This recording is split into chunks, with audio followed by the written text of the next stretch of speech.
Everyone has that guilty pleasure, a song on the radio by a certain group or singer who belts out something you're almost ashamed to admit you deeply enjoy. Well, one of mine appeared at the most unexpected moment I could imagine. The president was coming to Louisville, and since our governor was tight with him, it meant a joint operation between my detail and the Secret Service. All hands were on deck that day for the protective detail, and I was tasked with doing the prep work before both arrived at the venue. Whenever POTUS, POTUS, President of the United States, and I learned that on one of these details, whenever POTUS was in town, we teamed up with the Secret Service for all the protective logistics, as our governor's detail was trained the same way, just a smaller scaled version. Our guy loved being shoulder to shoulder with the big guy, so we were intertwined with the agents who were based out of Louisville, as well as those extra units who came in for the advance work. Air Force One was running behind after a previous stop ran longer than anticipated for the president, so a couple of dozen agents and detail members were in a hurry up and wait phase, hanging out behind a curtain near the stage entrance. The sound system was on a 3-song loop in the arena to distract the crowd from the delay. We had already heard the first two at least 3 times. That third song was a banger, however. The guitar lead in was unmistakable for anyone who lived in the late 90s, as "I Want It That Way" blared over the crowd. I've always considered that song a guilty pleasure, as well as a few other Backstreet Boy and NSYNC tunes. And it's always cranked in whatever I'm driving, or if I'm at home and it comes on Sirius, or maybe a Spotify playlist or two that I have. The fourth time it came on, I was singing it to myself a little louder than I thought. My detail buddy got a huge kick out of it. Well, the very next time, he joined in, and several agents had seen us partaking in some unusual joy. They evidently didn't see much of that at these events. Each succeeding time the song was played, however, more joined in, some in the chorus, some in the main track, and others in the harmony. By the time they told us to get ready, POTUS was on his way from the airport. We damn near had our own choreographed routine. We had a ball. For a few minutes, nobody was thinking about threats or worst case scenarios. We were just guys and gals trying to breathe. It was time to go to work, though, so I hurried to my assigned area for the arena entry. And after some brief meet and greets, we escorted the president and our governor to the stage for the rally that was about 45 minutes later than planned. Regardless, the crowd was fully engaged, and my spot just to the left of the stage gave me the perfect perspective for watching the leader of the free world and the leader of our state do their thing. It was always a rush to do those events and be a part of something that size.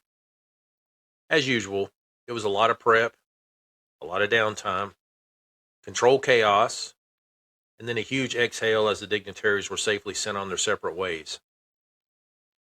What I didn't realize until then was that music had become one thing that kept me sane through 17 years of chaos while working the road, and it was helping me once again in my new assignment. This is a case of clean stress versus dirty stress in law enforcement. The detail was organized whenever we went to events, even if we had protesters or someone we were told to watch out for. But for the most part, most things stuck to the script. Working the road was never that way. It was chaotic each and every day, and every day was different than the one before. In that moment behind the curtain at the arena, we were all wearing masks as stoic, unshakable professionals in mostly black suits. Still, we were being human as we sang the banger of a song, at first by myself, then all together. After 17 years working the road, moments like these were almost welcomed after constantly seeing the worst of humanity on a daily basis. After the dignitaries were long gone, you were left with the quiet that was sometimes your worst enemy. You could still hear the echoes of the screams for help, pleas from the wrecks, domestics, overdoses, and fight calls. Even the drunken politician or his significant other with the classic Hey, you Secret Service? Didn't take you far enough away from it. Despite my favorite response, well, if I told you, it wouldn't be a secret, now would it? We all had that one thing that kept us sane between the calls. Certain songs on a burned CD, snacks like sunflower seeds or pistachios, or even stopping for a smoke or a dip, as several buddies often did. But music has always been my go to. Podcasts weren't a thing when I was spending the majority of my shifts behind the wheel or pulled over somewhere typing up a crash report, case notes, or domestic violence form. I would have loved to have had podcasts to listen to back in those days. The biggest release I had was XM Radio, where I could go listen to a comedy channel and some of the earliest podcast style channels, along with a few talk radio channels, but there was really no variety.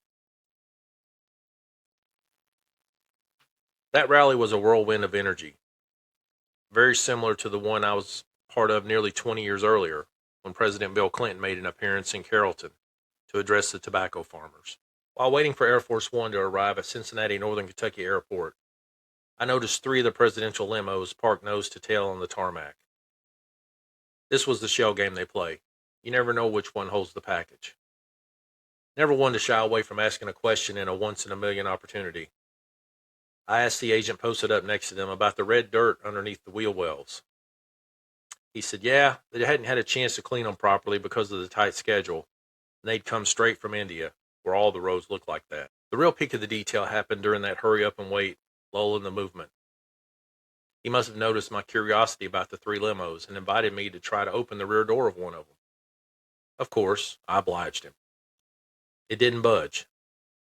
With a chuckle, he showed me how the mechanism worked to open it, as they didn't want just anyone running up to the car in DC traffic, or anywhere else in the world for that matter, and gaining access to the president.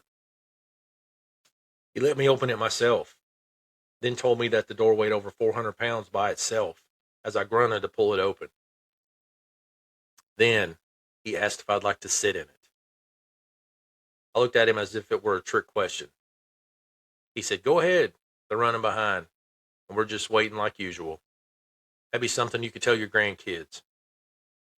I nodded and jumped at the chance, as I marveled at the details most people would never even imagine. As I settled into the seat, most people would only see in a magazine or later online. What a thrill that was. It was just before the days of having a way to get a selfie, so I just have to reflect based on my memory of the 2-minute bucket list adventure. Climbing into that vehicle was like stepping into a vacuum.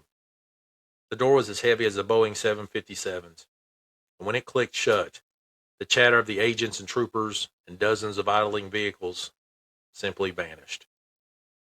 It was the most expensive silence I ever experienced.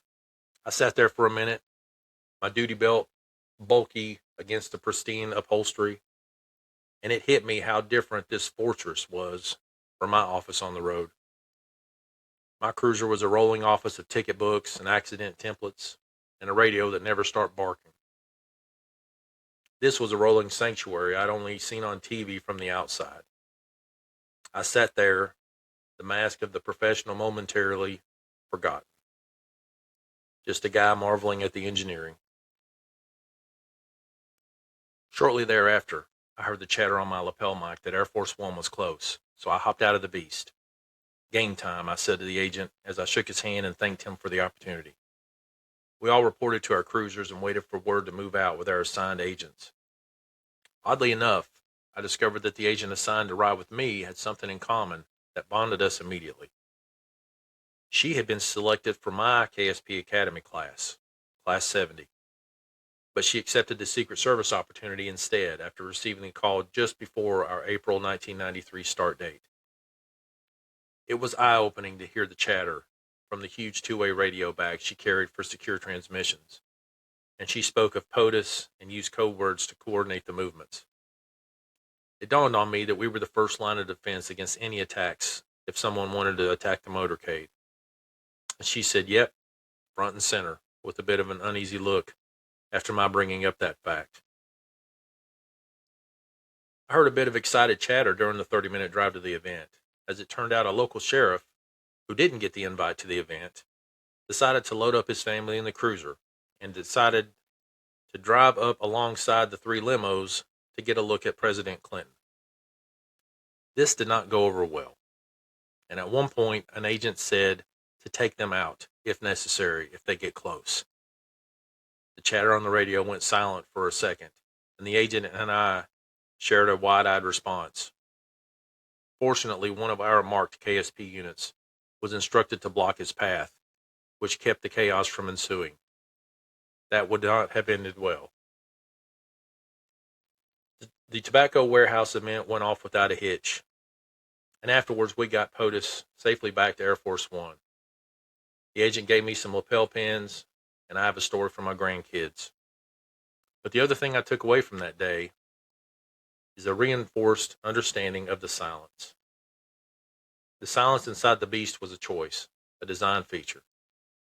Silence in my cruiser after a bad call was a void I had to fill, and I always filled it the same way.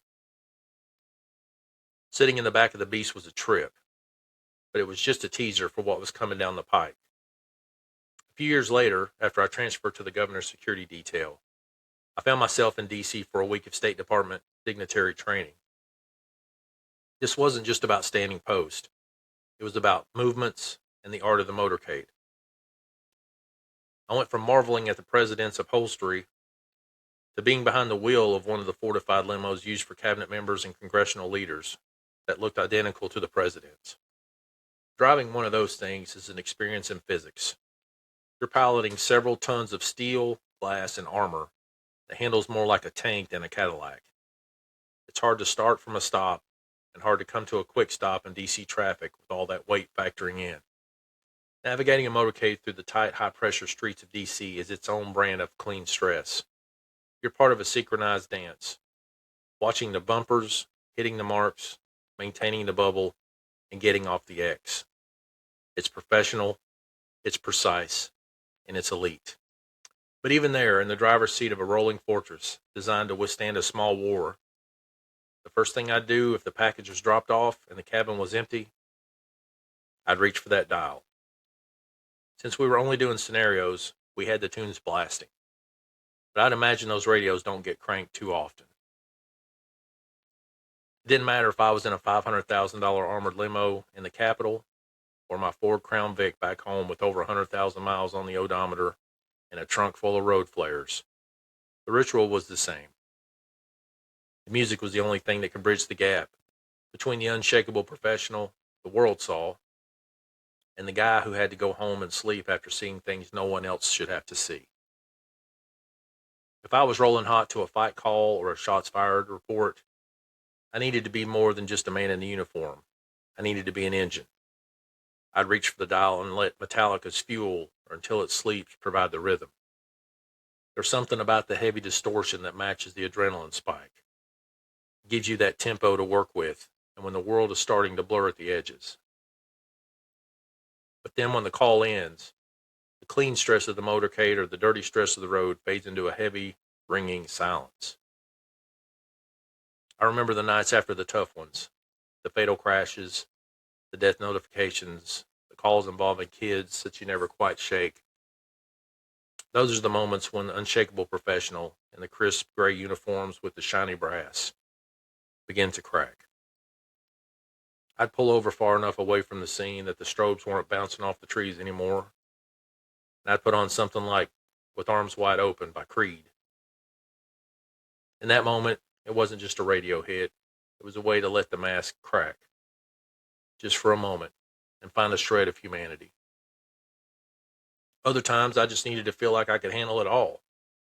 Kryptonite by Three Doors Down was a staple. It was the irony of the job. We were expected to be Superman for everyone else, even when we knew exactly where our own weaknesses were. The president might have had the armor of the beast to protect him from the world outside, but for me, the armor was the music.